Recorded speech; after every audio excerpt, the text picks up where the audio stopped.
Pessoal, eu acho que esse é um dos assuntos mais importantes do atendimento médico, que é a relação médico-paciente, que vem sendo cada vez mais deixada de lado ultimamente. É importante que o paciente e médico estabeleçam um bom relacionamento e o paciente seja o mais franco e honesto possível com o seu médico.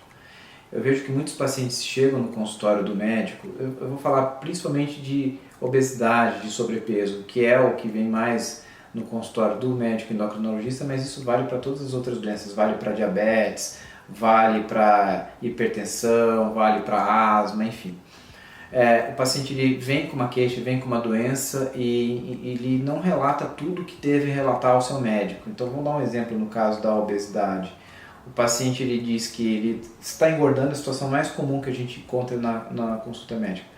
Ele está ganhando peso e ele diz que faz a dieta adequadamente e faz exercício físico também adequadamente. Ele simplesmente fala, não doutor, eu faço toda a dieta direitinho e eu já faço exercício físico, eu não sei porque eu engordo. E ele acaba não dando brecha para o médico entrar mais profundamente no assunto, parece que ele se fecha.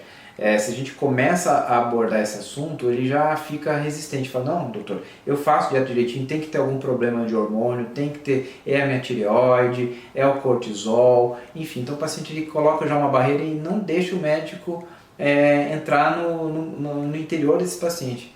E muitas vezes acontece isso por uma desconfiança do paciente com relação àquele profissional de saúde que está atendendo ele. Muitos desses pacientes já foram atendidos por profissionais de saúde que não foram muito acolhedores, então o paciente vai e ele acaba sendo pré-julgado, que ele é preguiçoso, que ele deveria se esforçar mais, que ele não tá cuidando bem da sua dieta como deveria fazer. Então médicos, nutricionistas, profissionais de educação física às vezes acabam rotulando aquele paciente de uma maneira inadequada. Então o paciente acaba sempre se sentindo culpado e ele muitas vezes tem vergonha de trazer isso na consulta médica, porque se ele for dizer aquilo, ele já sabe, lá vem bronca de novo, eu vou tomar uma bronca de novo para quê? Então é melhor não falar nada. Só que isso acaba dificultando o andamento adequado do tratamento. Eu vou dar um exemplo, o tratamento medicamentoso dos casos de obesidade, eles dependem muito da forma como o paciente se relaciona com a comida. Então tem pacientes que fazem pratos de comida maiores, que comem poucas vezes ao dia, mas tem um comportamento que a gente chama de hiperfágico. Existem pacientes que têm um comportamento mais de beliscar entre as refeições.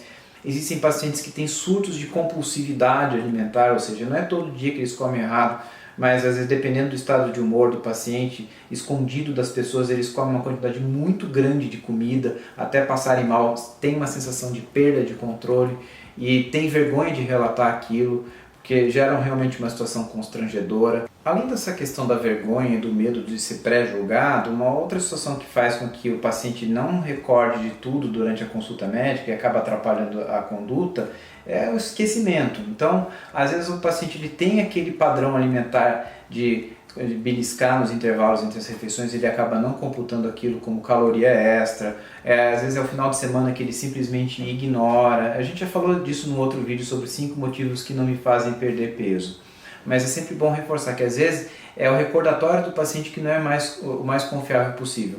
Eu vou dar uma dica para os pacientes, é interessante levar durante a consulta médica um diário alimentar anotado, pelo menos um período de uma semana, com todos os detalhes de tudo aquilo que o paciente consumiu em termos de alimentos, mesmo que seja uma bala, porque é nisso que a gente acaba pegando algum detalhe na alimentação que acaba se acumulando ao longo do tempo e acaba atrapalhando o paciente para perder peso. Tá bom? Eu acho que é legal também o paciente levar alguém da família, não sentir vergonha de levar alguém da família.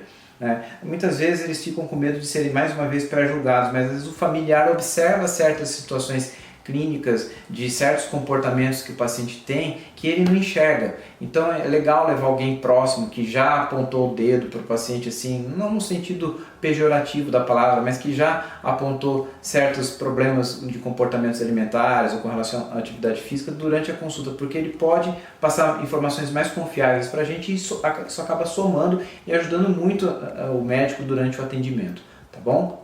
E por fim, pessoal, procurem relatar de maneira mais confiável possível os efeitos da medicação que porventura você venha estar tomando. Eu vejo que muitos pacientes dizem que a medicação está fraca, que ela não funciona, mas Por outro lado, o paciente se esquece de tomar a medicação, ele não anota os dias que esqueceu de tomar, toma 2 meses, para fica um tempo sem tomar. Então, às vezes ele chega no consultório do médico e fala, esse remédio aqui não funciona para mim porque ele é muito fraco. Então, na realidade, procure se lembrar também se você usou por um período, pelo menos assim, 2, 3 meses consecutivos da medicação. Perceba quantos quilos você perdeu, procure notar quantos quilos houve de perda. Às vezes ele fala, a medicação para mim foi muito fraca, não funcionou adequadamente. Daí eu acabo perguntando para o paciente, quantos quilos você emagreceu nesses 2 meses que você usou determinada medicação? Olha, eu emagreci 6 quilos, 8 quilos. Isso não é pouco, isso é um peso bastante razoável, por sinal. O que acontece muitas vezes é uma diferença de expectativa do paciente. Ele achava que a medicação tinha que perder 10, 15, 20 quilos em um mês e na verdade nenhum medicamento funciona dessa maneira. Então pode haver essa questão de dissonância aí de expectativas. O paciente achar que a medicação é fraca, na realidade ela não é fraca. Então é importante ele se pesar e ver quanto realmente ele perdeu de peso e usá-la regularmente. Pessoal, vocês gostaram desse vídeo? Se vocês gostaram, curtem, compartilhem, divulguem para os seus amigos, para os seus familiares. Como é importante a gente ser o mais claro e transparente com o seu médico. Procurem confiar no médico, procurem trazer os mais detalhes possíveis com relação ao seu tratamento, como que foi a reação com o medicamento, como você vem fazendo a sua dieta, a sua atividade física. Isso é muito importante, isso ajuda muito a gente a direcionar o tratamento. Vocês não têm ideia de como é importante o relato de vocês, o que vocês trazem do dia a dia para vocês em casa, tá bom? A gente conta com a participação sempre do paciente para que o tratamento seja bom para todo mundo, ok? Um grande abraço e cuidem de sua saúde.